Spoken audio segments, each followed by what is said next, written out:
muda. Kalau tahu anak muda resik itu pasti, Gus mau kemana Gus? Ayo mampir, sudah dah rokok durung, mama yuk sarapan. Mesti kalau ketemu orang ngerogos aku ngambil rokok dulu, jangan sampai keduluan orang diberi rokok, rokoknya disampaikan dulu. Jadi bapak saya itu seorang nasionalis ya. Terus pada waktu Belanda mau merebut kembali ke Indonesia ini, di Blitar itu mulai bergerak menghancurkan normal school SMA 1 yang sekarang itu SMA 1 dekat lapangan. Itu kebetulan kepala sekolahnya itu kakek saya, Raden Karto Wibowo, itu kepala sekolahnya sana. Dan Bung Karno waktu kecil di rumah kakek itu, di rumah kakek itu Bung Karno waktu kecil itu. Nah, terus karena kakek saya itu koleksi bukunya besar sekali, banyak gitu besar. Dari sana Bung Karno waktu kecil belajar segala macam, terus sekolah di Surabaya, seterusnya, sampai yang terakhir saya ya boleh dikata belajar politik itu ke Bung Karno. Pertama dari bapak, kejujurannya, keberaniannya, dan ketulusannya. Kedua dari Bung Karno, karena nggak tahu siapa yang bisi saya, wong grencete hati ya. Saya harus jadi orang pinter gitu ya. Untuk pinter, kalau saya sekolah, duit dari mana? Wong bapak saya itu hanya jual beli kambing di pasar aja waktu itu. Jual beli kambing di pasar sama jual daging kambing, ladeni ke warung-warung kan, itu keliling. Saya juga ikut menjajakan ibu saya keliling bawa. Jadi kalau jam 3 pagi itu bangun meceli istilahnya bedah ya. Kambing itu misalnya 100, nanti kalau jadikan satu bungkus, per bungkus sekian, itu nanti hasilnya akan sekian gitu. Jadi saya mulai kecil itu ikut ibu saya dagang ya. Lalu ngeriditkan jaret di desa Gaprang Selatannya itu keliling, saya masih kecil. Saya ingat, makanya sampai sekarang rumah-rumah saya juga banyak patung-patung ya. Karena waktu kecil di Gaprang itu ada 2 patung laki dan perempuan sangat vulgar sekali. Itu sebenarnya teori yang sangat bagus sekali. Kalau orang tidak ngerti, sayang ya itu rusak mukanya, mungkin tahun 65 itu banyak dirusak oleh masyarakat yang nggak ngerti ya, jadi trepes gitu. Sebenarnya 2 patung laki perempuan sangat vulgar itu adalah memberi pendidikan kepada kita bahwa kita diciptakan laki perempuan itu memang ada makna dan ada maksudnya untuk serasi, selaras dan seimbang.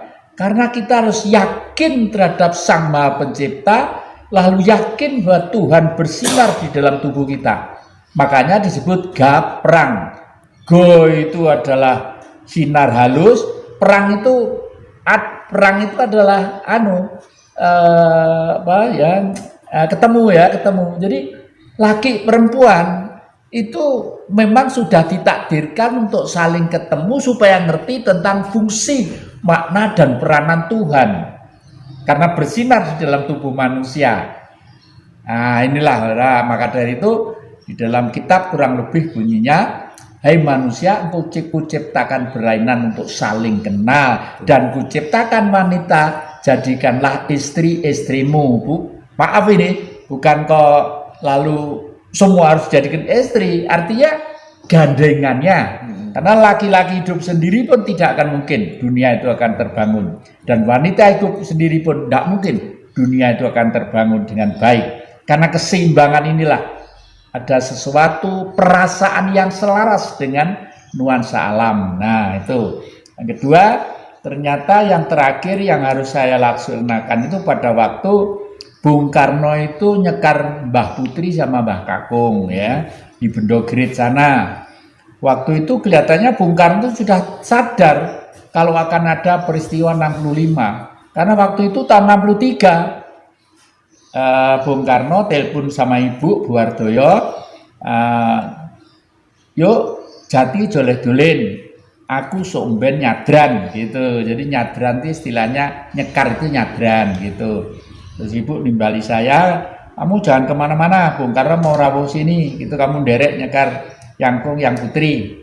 Iya, waktu nyekar itu di situ ada peristiwa yang menurut saya selama ini hanya satu kali itu peristiwa saya alami.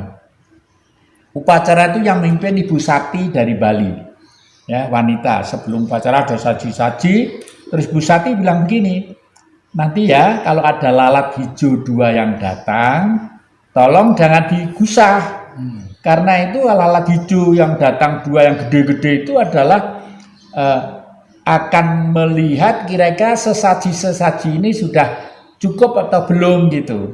Yang kedua, kalau tanah ini nanti bergetar, itu jangan kemana-mana. Berarti doa kita diterima oleh alam, gitu ya.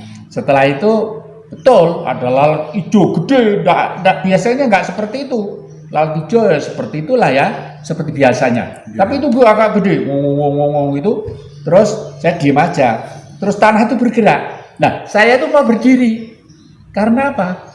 Di Bendogerit itu kan lereng Gunung Kelut. Jangan-jangan nanti Gunung Kelut meletus gitu loh ya. Nah, saya sudah pernah diselamatkan di Gunung Kelut saya itu. Betul. Pernah diselamatkan Gunung Kelut. Waktu itu saya sudah kuliah di Malang ya, sudah gede. Terus saya ngajak teman saya, ayo ini kan vakansi. Bagaimana kalau kita kemah di Gunung Kelut, ya 1 minggu sambil bedak sesuatu yang kita senangi, mencari sesuatu yang kita senangi, ya wes gitu. Udah masang kemah terus perawan, bisa untuk perawan kawahnya itu kira-kira cuma 6 meter diameternya gitu, 6 meter. Begitu baru naik perahu itu ada tukang gedeknya. Teman-teman saya tipu. Waduh, lupa saya harus melaksanakan skripsi di fakultas ini. Kalau enggak saya nanti saya des gitu. Akhirnya saya jawab, loh katanya seminggu. Gampang, nanti setelah pulang besok sini lagi Om. Kemahnya ditinggal nggak apa-apa. Saya ngebut nyetir sendiri sampai di Blingi ada sawah dekat rel ya. Itu kan kelihatan Gunung Kelut, jeblos mas, lu, saya dikuaplok sama temen, tuh lu apa ngaplok, lu, kowe kok roh lah Gunung Kelut jeblos, ya karena saya itu selalu dekat dengan alam gitu, alam getarkan saya untuk harus pergi, dah gitu, itu masih hidup semua teman-teman itu, sekarang menjadi dosen di UB ada, di Anu ada, punya gelar profesor juga gitu di sana ya, jadi kedekatan dengan alam itu sangat penting sekali. Nah, dari Bung Karno pada waktu itu terus duduk, saya mau berdiri dicegah. Mau kemana? Nah, aku menengah nggak jawab gitu. Jat, kelas piro? Dalam kelas 3 Semeang. Ya wis, kowe sekolah sing sregep ya. Sekolah sing sregep kowe kudu lulus iki kok. Nek wis lulus, kowe pindah ning Jakarta, terusne perguruan tinggi ning Jakarta. Sama biar diajarin dalang yang baik oleh Pak Gito Swoko. Gito Swoko itu dalang wayang kulit, wayang Purwo, dalangnya Bung Karno dari Kademangan Blitar sana. Nah, terus Bung Karno bilang gini, Jat, kamu besok yang meneruskan Bapak. Nah, dari kata-kata itu sampai sekarang saya sulit untuk tidur. Selalu pikiran saya bagaimana Indonesia. Karena pada waktu itu mulai tahun 65-66 itu ada kekuasaan yang sangat nyimpang dari cita-cita kemerdekaan. Akhirnya dalam hati saya karena Bung Karno sudah pesan seperti itu dan Bung Karno hidup terakhir tersia-sia, diusir dari istana dan hidupnya itu nasi pecel aja tidak mampu membeli dan ininya bengep semua gitu. Waduh, dalam hati saya, yo, besok musuhmu aku, gitu. Tapi saya itu seorang dalang. Kalau perang nggak mau seperti cakil pentilaan gitu, nggak mau saya. Tenang. Saya ngatur strategi pelan-pelan dulu. Pertama-tama saya masuk ke negeri, ya, di Departemen Penerangan, gitu ya. Tapi saya tetap konsis yang saya takuti di dunia itu hanya Tuhan. Allah sama pencipta. Selama itu manusia punya kesalahan, saya tidak akan takut dengan siapapun. Itu prinsip saya, gitu ya. Makanya pada waktu itu seluruh pegawai negeri seingat saya yang tidak mau masuk golongan karya, maaf ya ini ya, mudah-mudahan Golkar yang sekarang itu sudah bukan Golkar yang dulu lagi ya, sudah berkembang dengan baik ya, karena taktiknya zaman Orde Baru itu pinter, 11 partai diringkes jadi 3 supaya gampang nyekel gundule. Kalau gundule kecekel kabeh, ya semuanya kepegang. Lah, untuk itu masuk pegawai negeri. Dan saya harus berprestasi, tidak mau hanya terima gaji aja. Harus berprestasi.